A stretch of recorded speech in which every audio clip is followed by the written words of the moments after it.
And welcome to another episode of What in the World is Happening. This is the show about Maitreya and the Masters of Wisdom.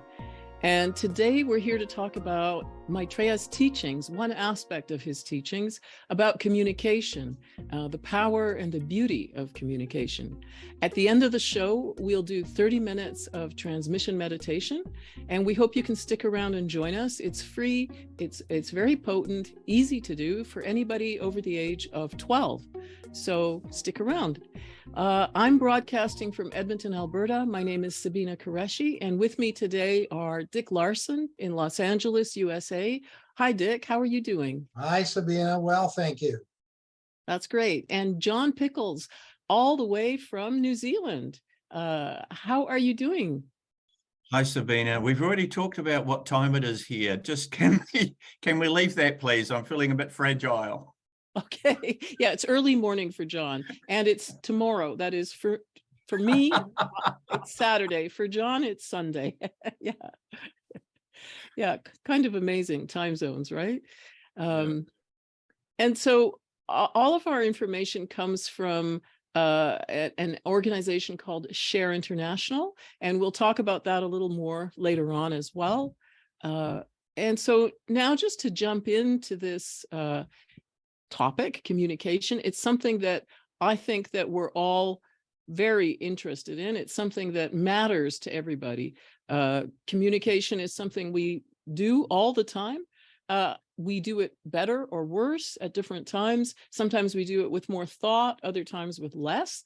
But the topic today is how communication actually adds to awareness, how it changes the kinds of things that we have in our mind, what we see, what we think about. So I want to just start with the basis in Maitreya's teachings that we're going to use here, and that is honesty of mind. And what does that mean? Would one of you like to say something about what is honesty of mind? Well, it means saying what you're thinking in a harmless way, in a way that doesn't hurt anybody, but being honest about your communication. You know, my version of that is speak from the heart. And honesty of mind, it has to do with communicating what is the truth for you.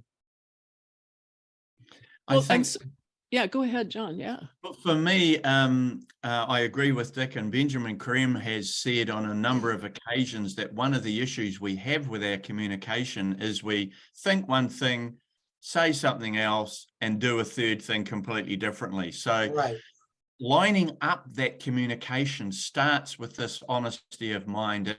And one of the ideas I've kind of had is you've had to scrub your thoughts with the honesty of steel wool. Do you know what I mean by steel wool?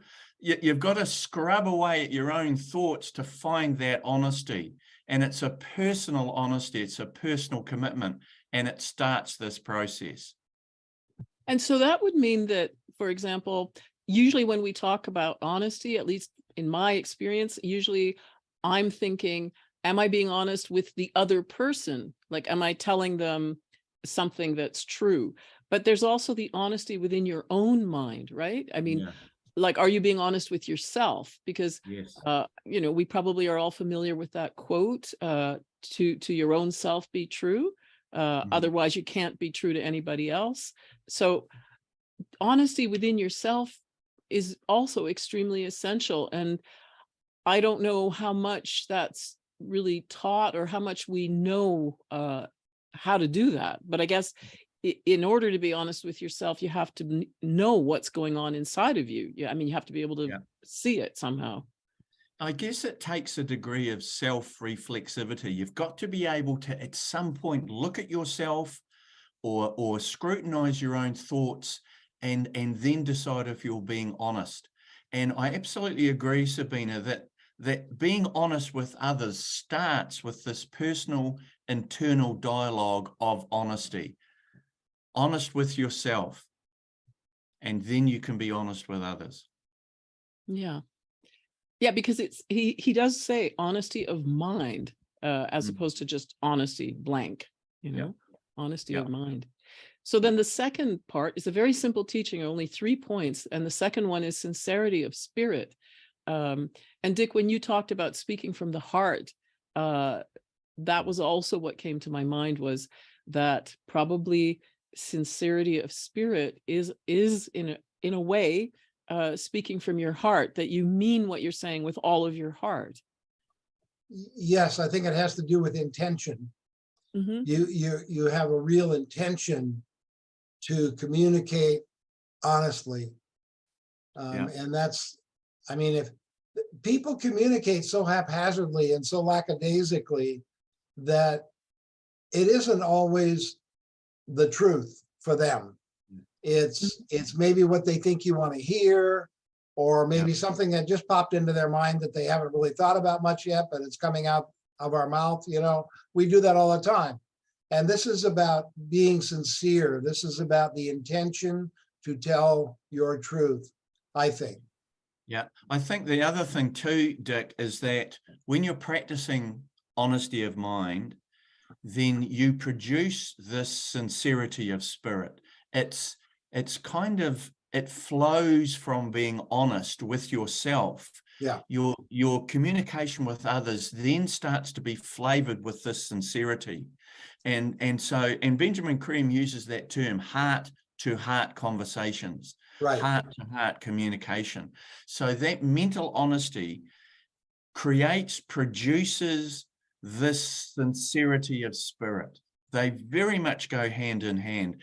And you and I have talked between the three of us about how good that feels. When you've started this process of honesty, your communication with others, when it's carried with this sincerity of spirit, becomes really, really pleasant. There's that kind of flavor of honesty, flavor of sincerity, and you do get very intense communication. Yeah, these two definitely overlap. Yeah. And you know, John, when you talk about the quality of the experience, how it's pleasant, I can absolutely agree that my experience has been the same. There's a real energetic vibration or a feeling of something in the room, in your experience with the other people or person that you're talking with, where you can feel as though there's a channel that you're building together between you, which allows not just words, but feeling to flow. And that's very positive. And I think it can be very healing. I think we're going to talk about that as well, right? I often wonder, sorry, Dick, I often wonder if you're activating the heart chakra. When you start this process, and Sabina, I'm picking up on this idea of yours about energy. When you start this process of honesty of mind and you start to produce this sincerity of spirit, I'm wondering if you're activating the heart chakra, and that's where you're getting this energetic transfer that we've talked about before. I think so. Yeah, I do too. And you can feel that energy transfer when there's a sincere, honest communication going on with somebody. Man, it feels different. I mean, you can sense that energy that comes from the heart and the honest energy that comes from the mind. You can sense it. It's real. Yeah. And then the third teaching is detachment, which I think sometimes is the most difficult one to really grasp, because I don't know that it's part of our culture, though we are, I think, starting to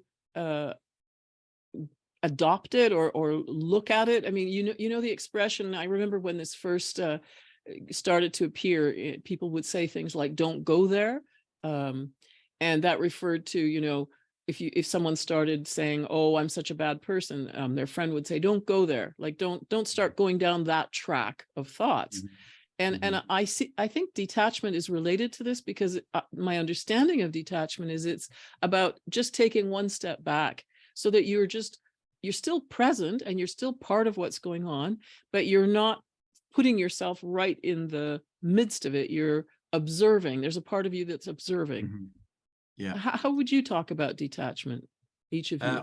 I think it's a very difficult topic to raise with the Western mindset. I think that What we teach in our Western culture, and particularly in New Zealand, is we teach passion. You must be into something. You must be passionate about something. And we actually teach attachment. We teach our young children that they must be into something. You hear parents worried that their children aren't into something, they're not passionate. So actually what we're teaching is attachment. We're teaching people that they must be gripping and holding on to something. They must be consumed by something. Whereas detachment's the opposite. Detachment is that ability to be fully involved, but to stand back on some emotional level and actually observe your process. So detachment for me is very much about that standing back, being involved, but not being consumed. What are your thoughts, Dick? Well, detachment, there's different kinds of attachment. There's detachment from situations. There's detachment from people. There's detachment from ideas and thoughts. There's detachment from people's, whatever people say. And all of it is what you said, John. It's withdrawing emotionally and mentally so that you don't get caught up in it. And so and it has to do with minding your own business. Yeah. If I may say, you know, some people want to fix other people. Yeah. No, it doesn't work. Yeah. You detach from it. And so detachment isn't about not liking a person. Detachment isn't necessarily about being around them or not. It's about letting them be themselves without judgment or interference on your part. And then if you think they're harmful, you escape. That's physical detachment. Yeah. But detachment is a difficult concept to understand because you can totally love somebody and detach from what they're saying so that you don't get caught up in an argument that you don't think is worth it, you know? Yeah. So detachment has a lot to do with peace of mind. A lot to do with peace of mind. To me, detachment is very similar to acceptance. Yeah. If you accept somebody the way they are, if you accept their point of view, if you accept their opinion and don't feel the need to argue with it or counter it, that's detachment. Yeah. You're detaching from it. You're, like you said, John, you're the observer. Yes. You're not getting caught up in the entanglement of that relationship or those ideas. Detachment is a very tricky topic. And, you know, as far as all three of these go, thank goodness Maitreya is going to be walking amongst us and teaching us this. And he's a master teacher. So we don't have to do this all on our own, but we wanted to present these ideas to you all because these are definitely wrapped right around the topic of communication. If you're going to communicate effectively and meaningfully and harmlessly, these are important. I think the other thing too, that for me, detachment is the difference between sympathy and empathy. If you're being empathetic, but demonstrating to some degree detachment.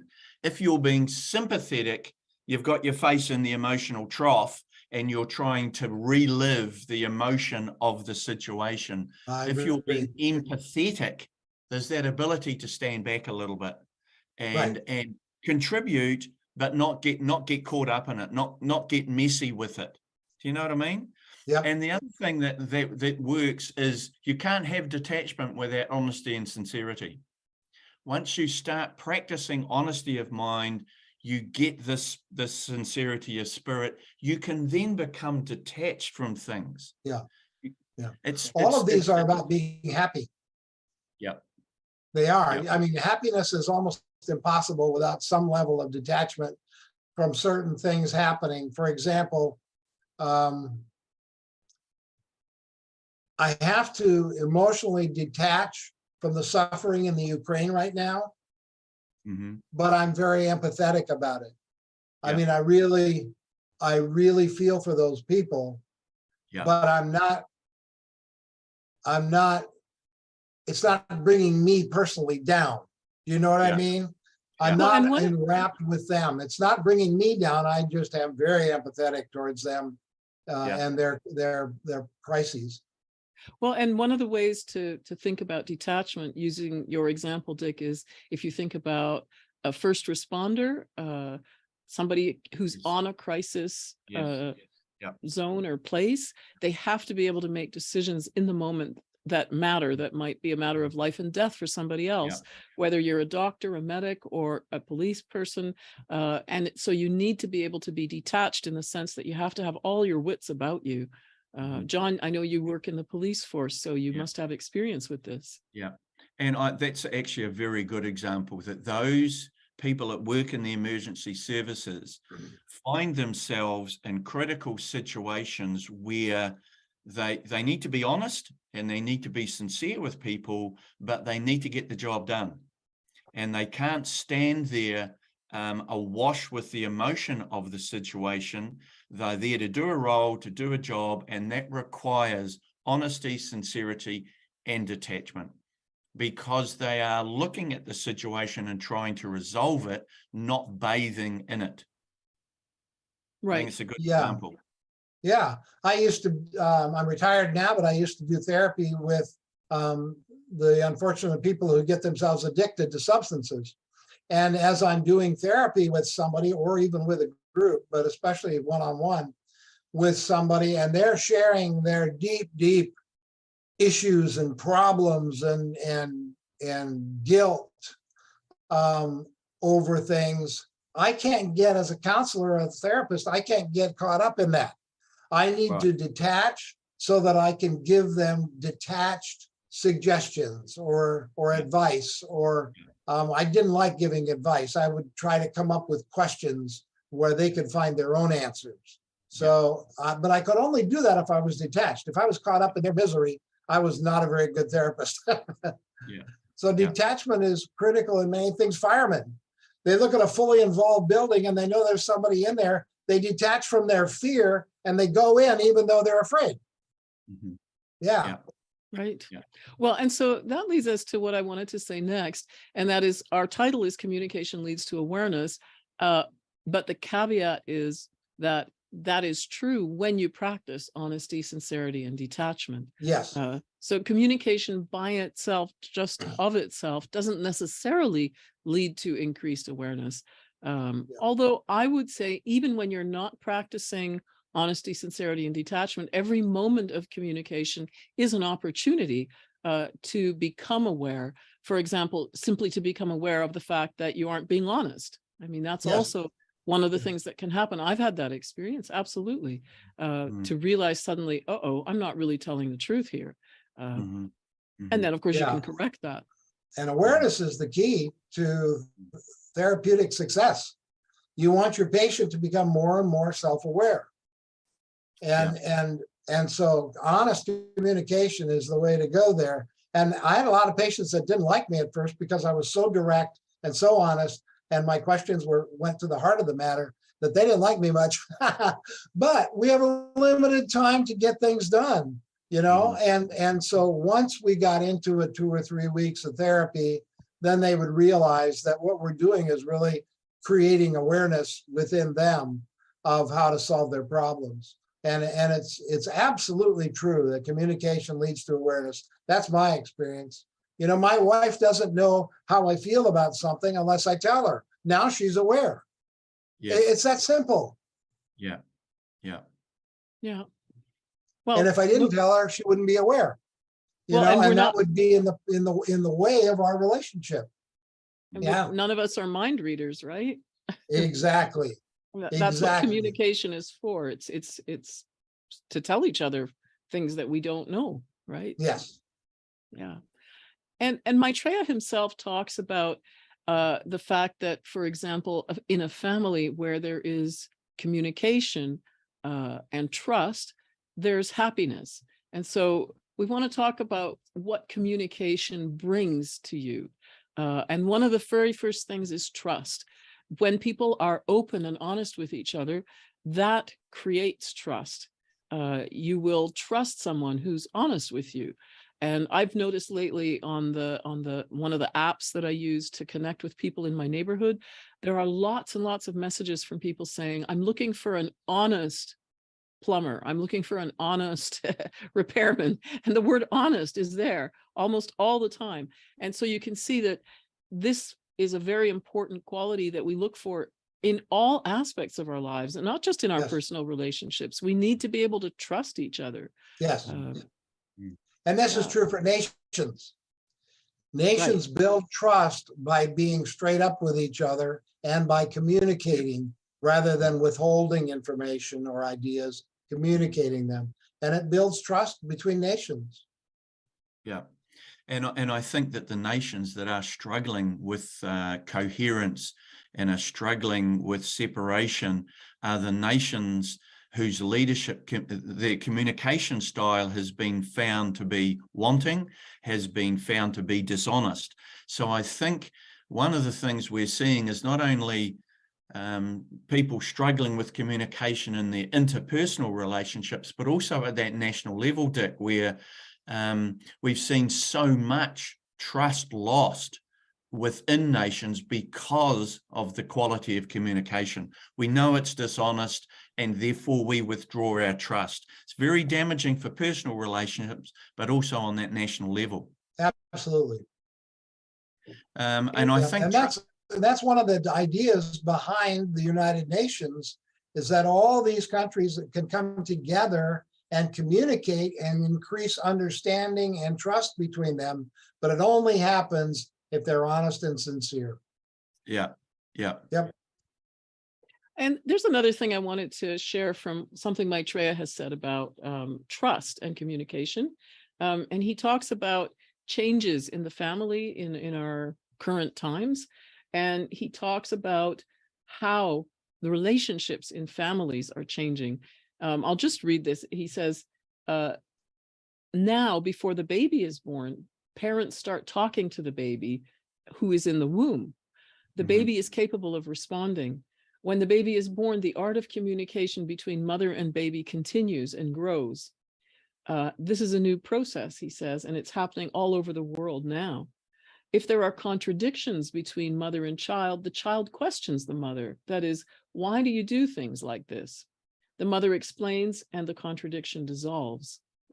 And just this example of how in families communication is becoming more and more open. I think back, I think about when my mother, who's now 83, when she was a child, back in like the time of World War II in Europe, the way people operated in families was that children were to be seen and not heard. So there was definitely none of this idea that you can ask anything and your parents will try to answer you. So it's a very big change. John, I notice that's making you laugh. I was raised under the same modality. Children are seen and not heard.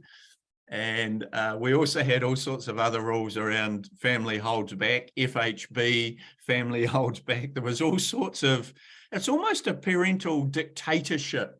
My mother used to describe her style as a benign dictatorship when it came to our family life. So I think maybe this is a flourishing of the new age. Is this Maitreya's energies coming through, where this art of communication, there's a real focus on it. There's the technology now is available for global communication or quite intense personal communication. Are we building trust through communication? Right. What's next, Sabina? I think we are. I think we are building trust through communication. And and if we look at all the ways in which we can communicate these days, we have so many different avenues of communication with each other. So I think most people are in constant communication on many different levels with their colleagues at work, with their friends, with their family, with their communities online. So there's constant communication going on. Absolutely. Right. And we communicate with facial expressions. We communicate with body language. Many ways to communicate. And so healing. This. Sorry, go ahead, John.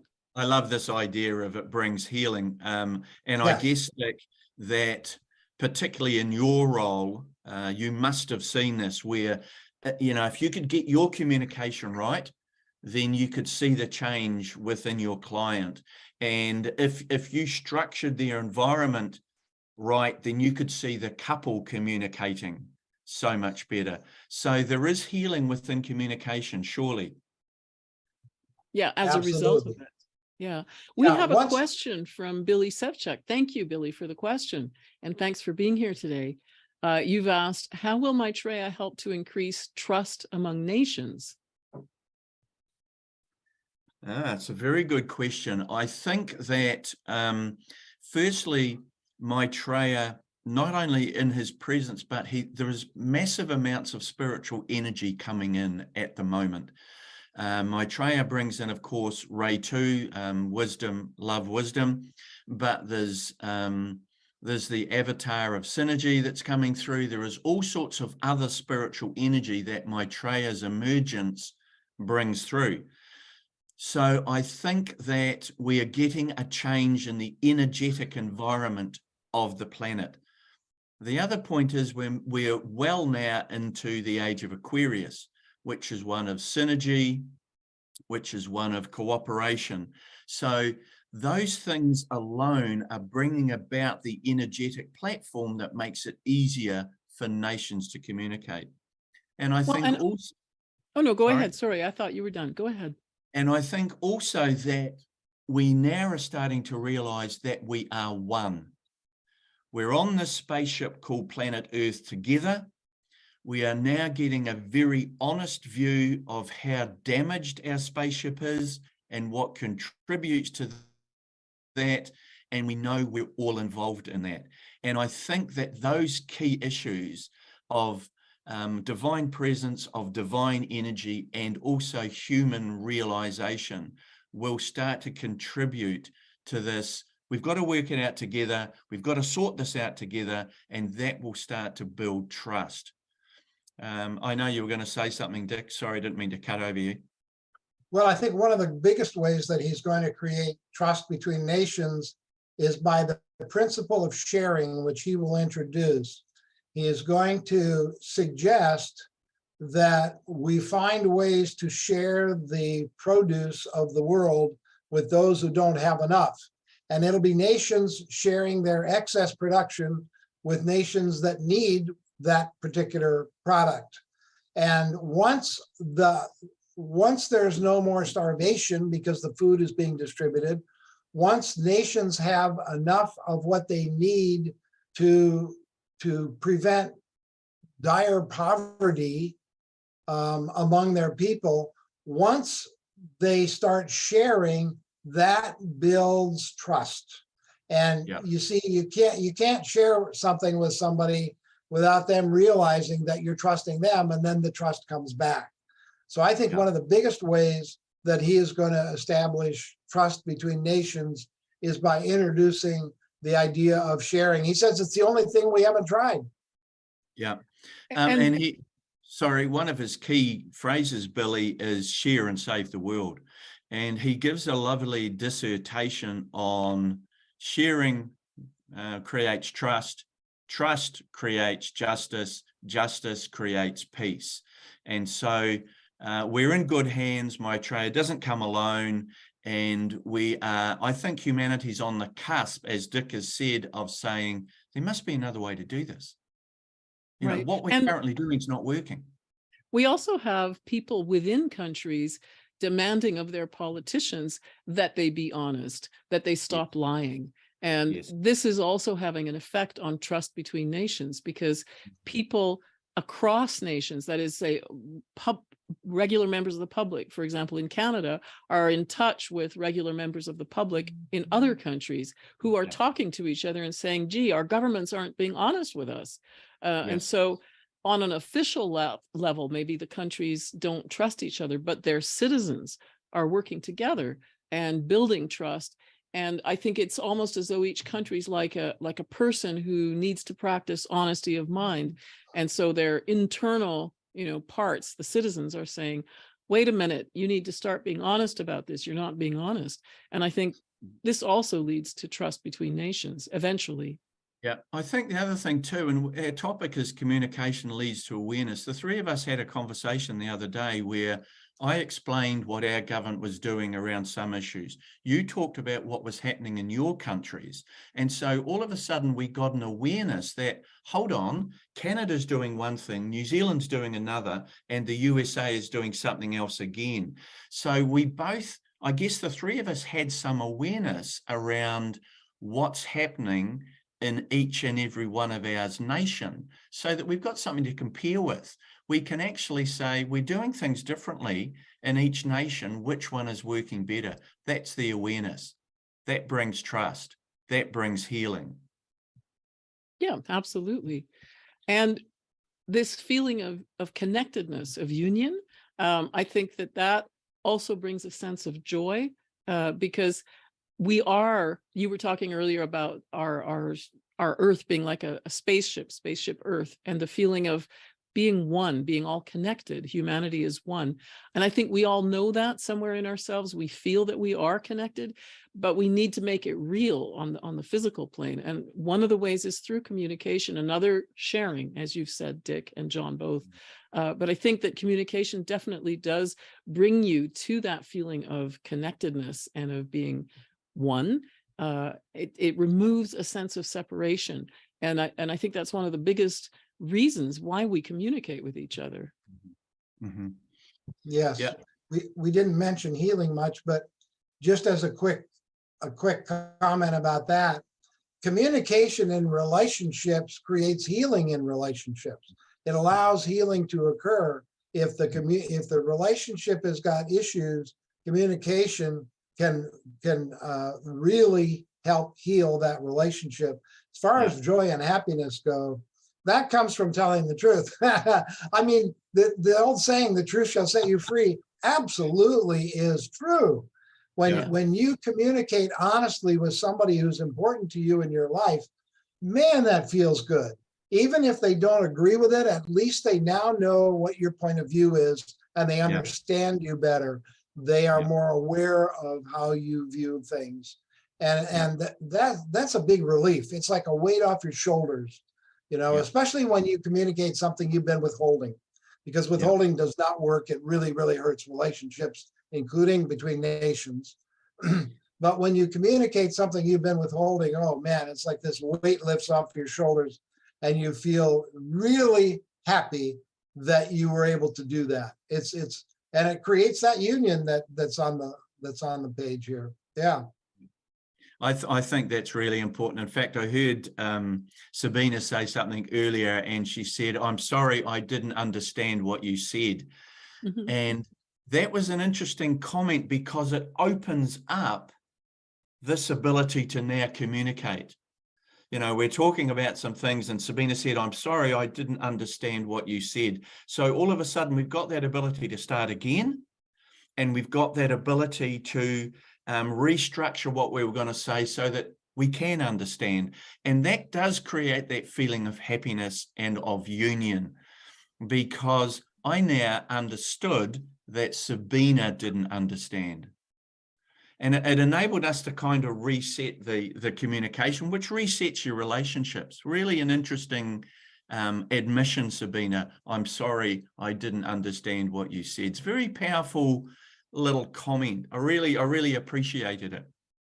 Oh, that's great. Well, I think it happens a lot. I mean, it's quite easy to think you've understood somebody. In fact, there's an exercise I once learned in a communication workshop where after someone says something to you, you tell them what you think they said, or what you know, "Oh, you said this." And then they can tell you yes or not quite, or not at all. It's like checking, basically. Yeah. We call it paraphrasing. When someone's talking to you, you paraphrase back what they've said, and that confirms for them that you're listening, but also that you've got the right information. You know, when you are talking well with someone, it is really interesting. The other thing too, Sabina, is that when you're able to say, "I'm sorry, I didn't understand that," there's a degree of honesty for you. You're able to look at yourself and go, "I didn't get that. I need to reset the communication."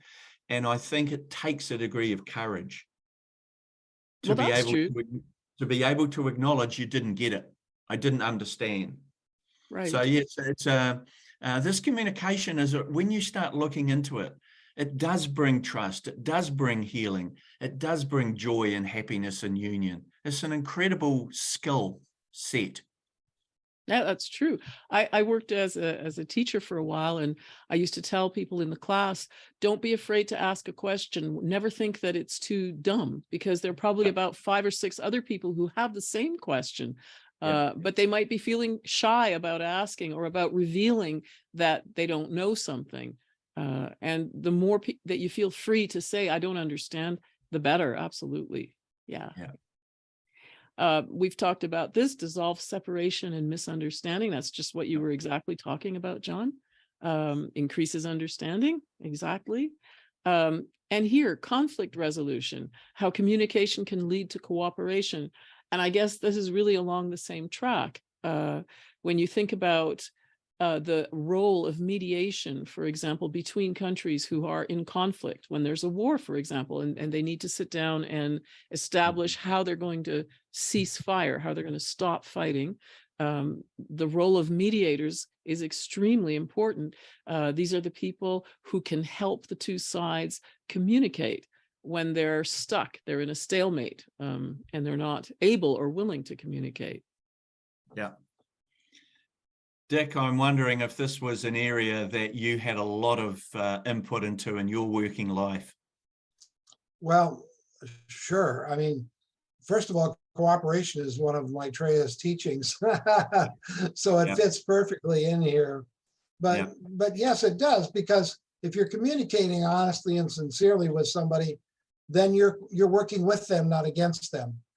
Even if you disagree, they're still aware now of your position, and you're aware of their position, and you can find ground to cooperate. So, and conflict resolution, of course. I mean, I love doing family groups where I would have the patients and the families all in a large group, and we would work a lot on conflict resolution within each family, because addiction just destroys communication in families. Totally. The people are either lying, or they're not talking at all, or they're just angry all the time. And so conflict resolution was huge, and it comes from learning how to communicate. I spend a lot of time teaching them how to talk to one another harmlessly, and how to listen when someone else is speaking. And so conflict resolution has been huge in a lot of my work. Yes.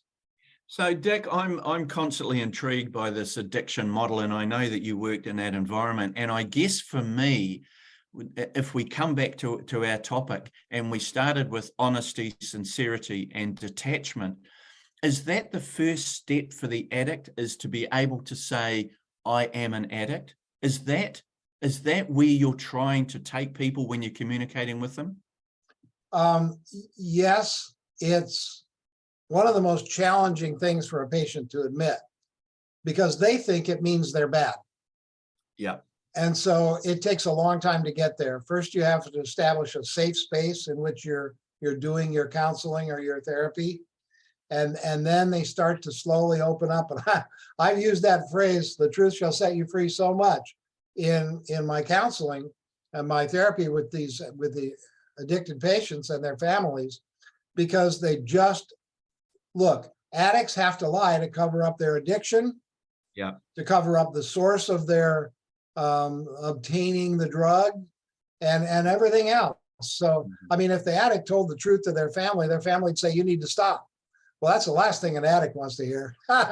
So there's all these lies and this huge deceitful front that we hope they will start to break through in this safe space. And one of the nice things about that kind of therapy is that nothing is repeated outside the room. What's said in the room stays in the room, and they start to get a sense that that's real, and then they can start working. Yeah. So that's the trust part, right? Absolutely. Yeah. Absolutely. Yeah. If they start to trust the therapist, you're on the right road. Right. Yeah. Not because the therapist is giving good advice, but because the therapist is being honest and creating a safe space for them to tell the truth without being criticized. Yes, and being sincere, Dick, being honest and sincere. And I guess there's an element of detachment. The Totally. patience You've got to picking detach up, to not criticize. Yeah, absolutely. No judgment comes from detachment. exactly. Well, and if you Exactly. look at what Maitreya has said about his reason for being here now and coming forward to work with us, he says he's here for everybody, absolutely everybody. So there's clearly no judgment from Maitreya's side. And he has talked about the fact that all of us are divine. We're all divine beings. And that means absolutely across the board. So I think that it's easy for us to fall into categorizing or labeling each other. I think it's just what we do. But Maitreya teaches us to look beyond that and to see the divinity in each other. And it sounds, Dick, as though in your work, that's a large part of what you do. Absolutely. Detaching and not judging. Yeah. You accept what they say as their truth, and then you move from there. You got to have a starting place. The starting place is what's true for them. Not what's true for me, the therapist, but what's true for them. That's where you start. Yeah. And so communication is really, it's an act of growth and of change. And when you decide to communicate honestly and sincerely, you're creating space for something new to happen and for things to shift, to move on. Right. It's one of the beautiful things about the masters and Maitreya coming forward and walking amongst us soon is that they're not going to judge us. They're not here to judge us. They're here to help. Right. Yeah. So I mean, they're totally judgment free, you know, and we'll see that in one of the future slides here, but they create a safe space for us. For sure, they will. So and John, this was we talked about Maitreya's message, share and save the world. And we've talked about that briefly, the plan to share the resources of the world to make sure everybody has what they need. But you brought up the idea of sharing and saving yourself through communication, through sharing yourself with others, right? One of the things that I find incredibly stimulating, shattering, awe-inspiring and inspiring about Maitreya's communication is that whatever he says, you can apply to the macrocosm. So you can apply it to global issues, but you can also bring it right down to the microcosm, to your own life. So we talk about honesty, sincerity, and detachment.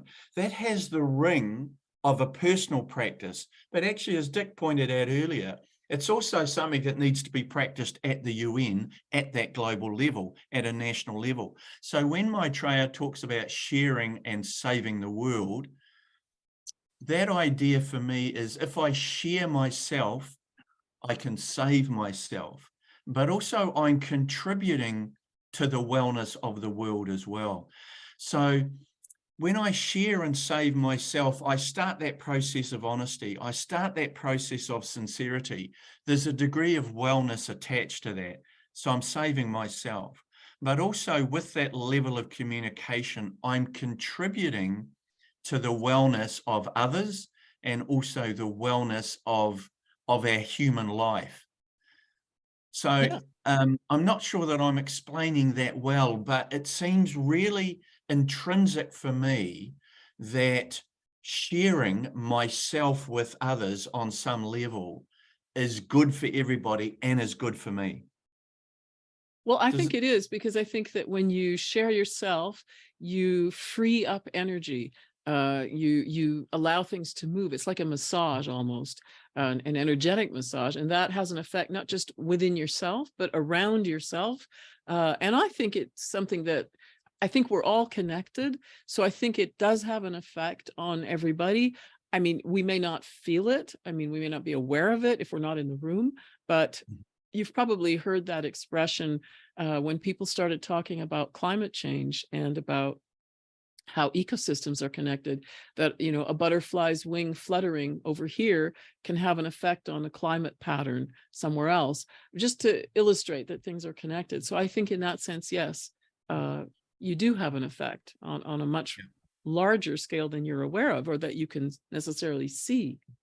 I think it's important that and Dick has touched on this a couple of times, that in your communication, you are harmless as much as you can be, but you still have to communicate. You still have to get that out.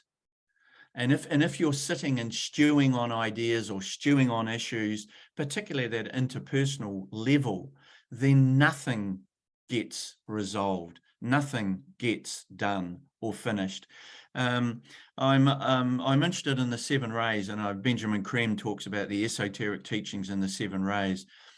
And ray 4 is this ray of harmony through conflict. And that for me in my life is, I'm frustrated about something, I build up, I finally communicate with it, often with anger or frustration, but through that communication, I've cleared something with myself and I've opened up my personal life for the other person to communicate and find some harmony. So it frees up your energy, and it saves you, and it possibly saves your relationship. So yeah, there's that ability to save yourself, but also free up that energy.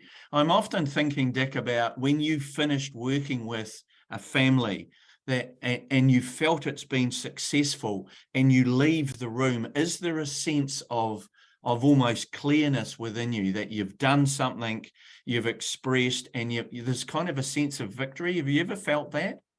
It's a sense of having served well. Yeah. Yeah. Freeing up space in your mind.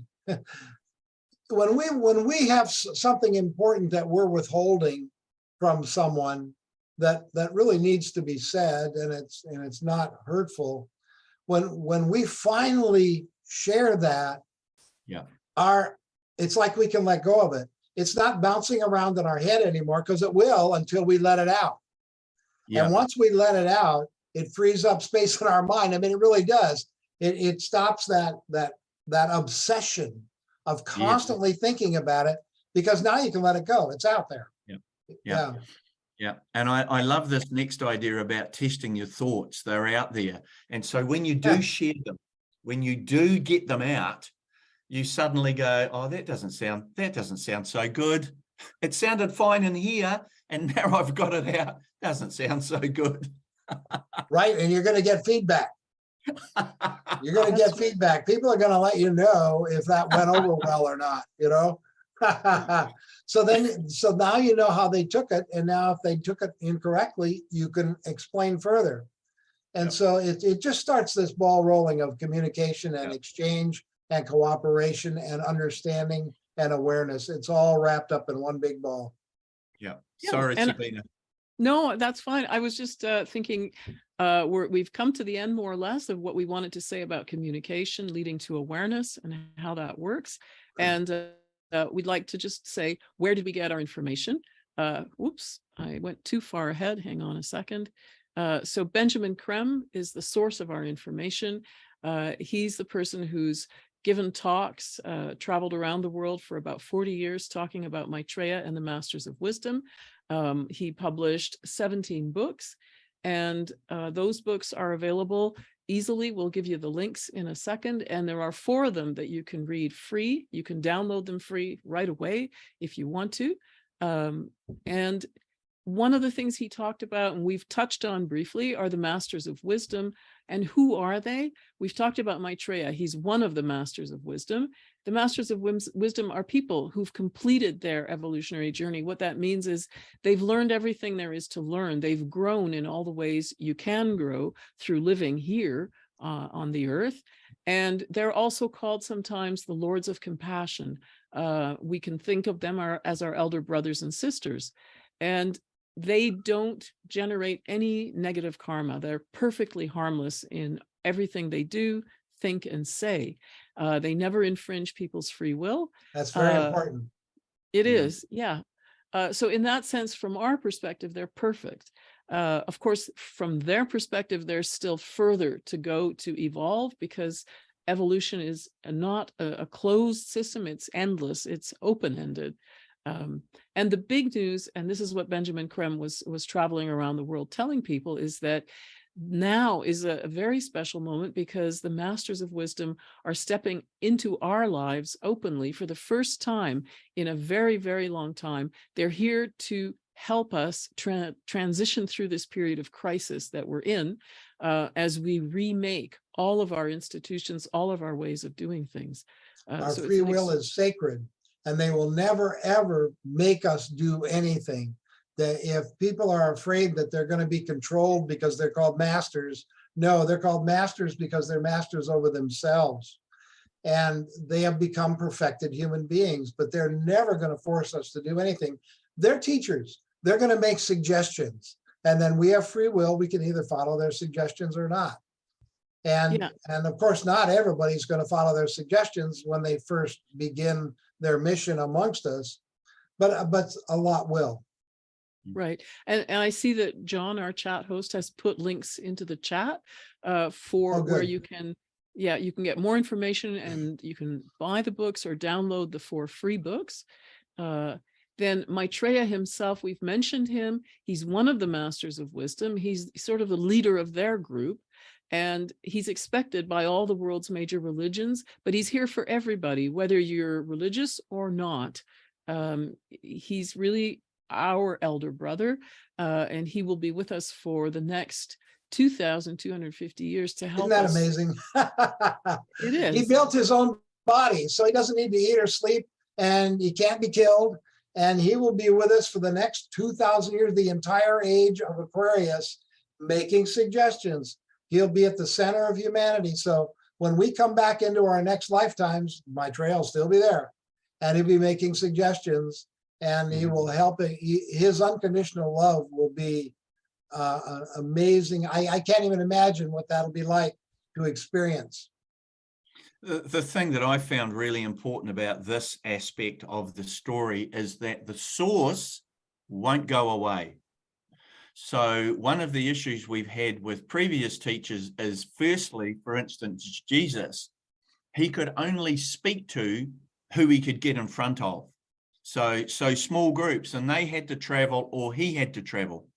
So with Maitreya's emergence, we have this global communication network so that Maitreya can speak to everybody on the planet at the same time.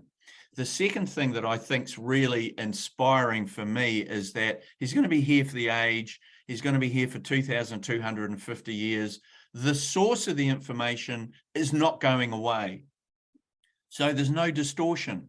So there's no ability for self-interest groups to grab Maitreya's story, run off with it, and form their own faction, clique, cult, whatever, because the source will remain here with us. Yeah. And I think that's the incredible change in this emergence. And something I think that's really important is that Maitreya does not want followers. He doesn't want us to follow him. He doesn't want us to worship him. He says, I am your brother. I am one of you. And he was a human being just like the rest of us, and evolved from humanity into the spiritual universe. And so I've said enough about that. Let's go to his priorities. It's very practical. In that sense, it's very obvious he's not here to create a religion. He says, if you're happy in your current tradition, stay there and continue to grow. But his priorities are to make sure everybody has what they need so they can thrive and grow. And obviously, these are the very basic things we all need: food, water, housing, healthcare, education, and repair of the environment is very important. I'm going to go on now because we're going to meditate shortly. So I want to just show this last quote. This is something he said in one of his messages. He said that within men sits a divine being whose plan it is that love and justice should triumph. This being so, the end is assured. So he assures us that in spite of what we see in the news daily, we're not going to blow up the earth. We are going to succeed in getting through this period and starting to do things right. So I think that's extremely important to know. These are messages that Maitreya communicated through Benjamin Creme, and there's a book of messages that you can get, and you can read these messages. There's a, oops, sorry, I'm going too fast here. There's a magazine called Share International Magazine. You can read excerpts from it on the website that we'll put up, and that I think John has put in the link already. You can also subscribe, and it combines information about Maitreya and the Masters of Wisdom and these changes taking place with a look at what's happening on the ground, economic and political and social change taking place on the ground. And that's extremely interesting, because then you can see how these spiritual changes are working out, filtering down to our real lives daily. And each month there's a message from one of the masters.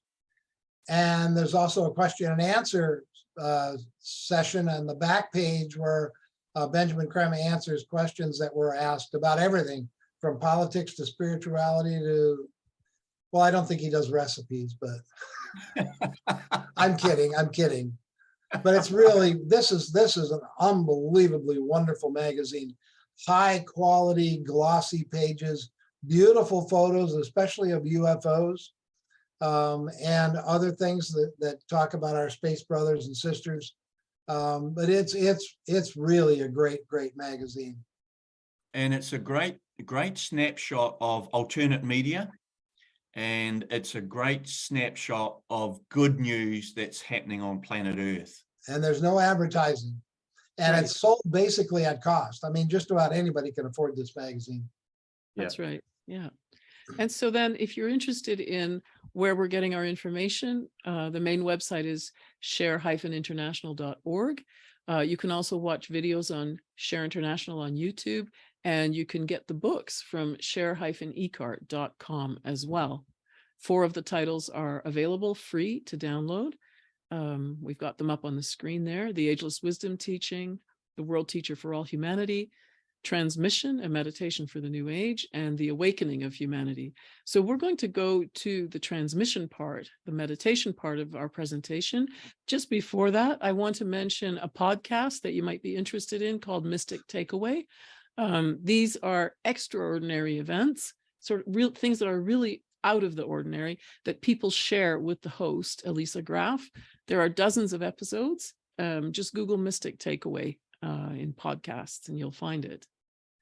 And then we're going to go to meditation, transmission meditation. So this is a group meditation for 3 people or more. It's very straightforward and simple. You don't have to believe in anything. For example, you don't have to believe in Maitreya or the masters. You don't have to believe in energy to do this meditation. It's that simple. The instructions are that we sit together, and the very first thing we do is we say a mantra together, the great invocation, which we will put up on the screen. And this mantra is used around the world in many languages. You can also use it just to start a meditation of your own. And there are different formats. There's something called triangles meditation as well that you can do. But we will use it to start transmission. And so I'm wondering if either of you would like to just describe briefly how we do transmission. If you have a pacemaker or serious heart problems, don't do transmission because the energies are very strong. The same if you have any emotional or psychological imbalances, or you're younger than 12 because your chakras haven't stabilized yet. Right. So this is about focusing at the Ajna center, which is one of the 7 primary chakras in the human body. It's right between the eyebrows. It's not up in the middle of the forehead. It's right between the eyebrows. That's the Ajna, A-J-N-A, Ajna center, and that's where you focus. Now, we close our eyes when we do meditation just to remove the distractions of seeing everything around us.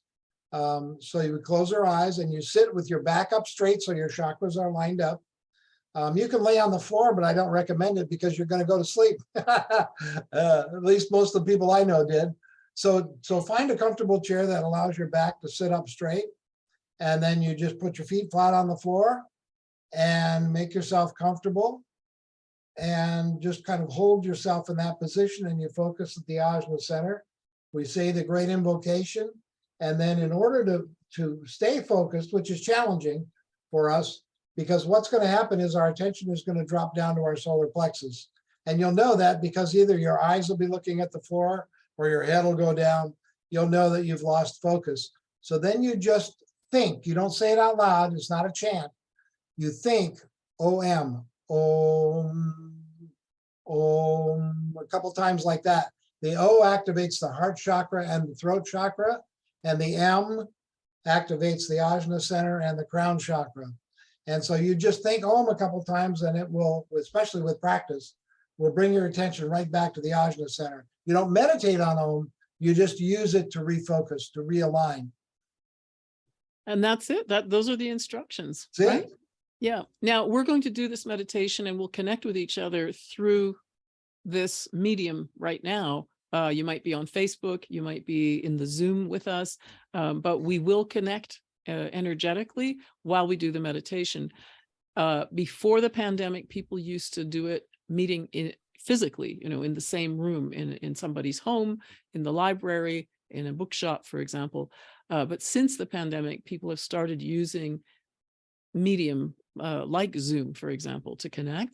And now there are many groups who use Zoom regularly to do this meditation together. So I think John has put links into the chat so that if you're interested, you can see where to connect if you'd like to do this meditation more often. Two things I forgot to say, Sabina, if I may. Yeah. The energy from transmission, the reason it's so powerful is the energy comes from the masters. They send it down through our ajna center, and then our ajna center distributes the energy to whatever chakras need it. But the energy doesn't come from our soul like in regular meditation. It comes from the masters of wisdom. And they'll send all kinds of energies. They'll send the energy of equilibrium, the energy of love, the healing energies, all these different energies. And we don't need to know which one it is. The second thing I wanted to say is don't send the energy anywhere. You may think, well, I'll send energy of peace to the Middle East. Don't do it. The masters know where the energy is needed. And for all we know, the masters are pulling energy out of the Middle East for peace. So we don't have enough information to send the energy anywhere. Don't do that. It's very, very simple. Just focus here and let the masters send the energy through our chakras and then out into the world so that it's more easily absorbed because it's been stepped down by our chakras. So let them, the master scientists, do the work. Yeah, and this meditation will give you, as the practitioner of it, a greater sort of change if you do it regularly than personal meditation. But that doesn't mean it's one or the other. It's highly recommended to do both. Right. Have a personal meditation and something like transmission. You can't have this powerful energy flowing through your chakras without experiencing spiritual growth. Benjamin Krem said it's a hothouse of spiritual energy. And in 1 year of transmission meditation, you can equal the spiritual growth of 20 years of doing any other meditation, regular meditation. So this is a hothouse of spiritual growth. Plus, you're serving the world because the masters are sending the energy out wherever it's needed. Thank you, Sabina. Right? Shall we start? Sure. I was going to ask you, John, would you like to say the great invocation? The others will mute out so that we don't get interference. And after you've said it, then we'll all start meditating. We'll just put our attention here, as Dick said, on the ajna center and use Om mentally to bring your attention back if it wanders. We'll meditate for half an hour and then we'll come back to say goodbye. We hope you'll stick around and try this. I think you'll like it. All right, I'm ready when you are, John. Let's begin. The great invocation. From the point of light within the mind of God, let light stream forth into the minds of men. Let light descend on earth. From the point of love within the heart of God, let love stream forth into the hearts of men. May Christ return to earth. From the center where the will of God is known, let purpose guide the little wills of men, the purpose which the masters know and serve. From the center which we call the race of men, let the plan of love and light work out, and may it seal the door where evil dwells. Let light and love and power restore the plan on earth.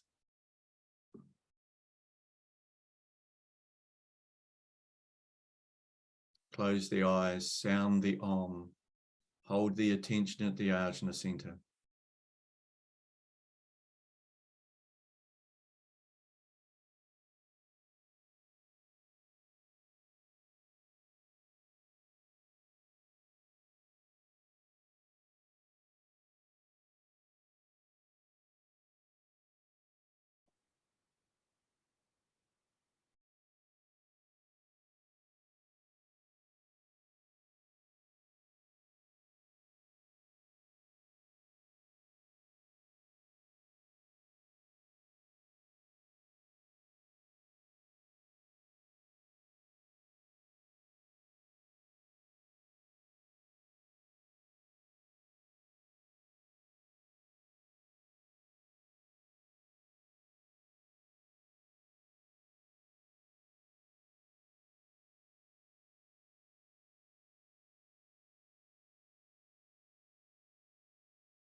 Sound the Om. Stay alert.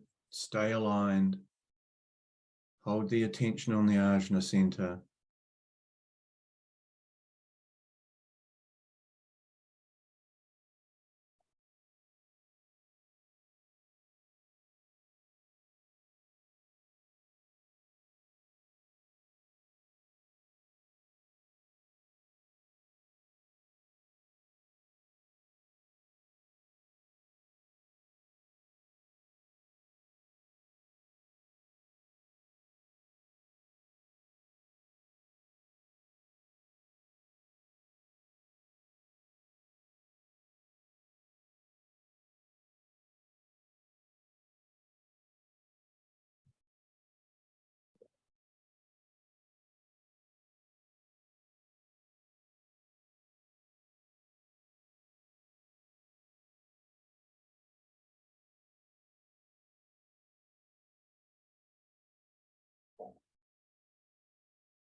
Sound the Om.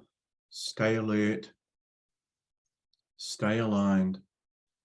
Keep the attention on the Ajna center. Use the Om.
Sound the Om. Stay alert. Stay aligned. 6 minutes to go.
Let's bring the meditation to an end.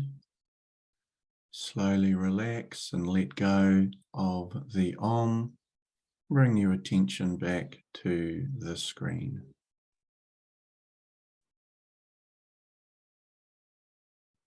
Thank you, everybody. That was a wonderful meditation. And I want to thank everybody for joining us today. We'll be back January 14th to talk about the evolution of humanity. That'll be a part 2. We did part 1 a few months ago, and my guest is Camille Lawang that day. If this information resonates for you, please share it. There may be people in your life who would really enjoy hearing this. And I'd like to thank all of you for being here today. Thank you, John and Dick, for being with me today on this topic. It was a lot of fun. It'll be great to have you back another time, sometime in the future. And thank you to Cielito and John behind the scenes for doing all the tech work to make this show happen. And I look forward to seeing you all again very soon.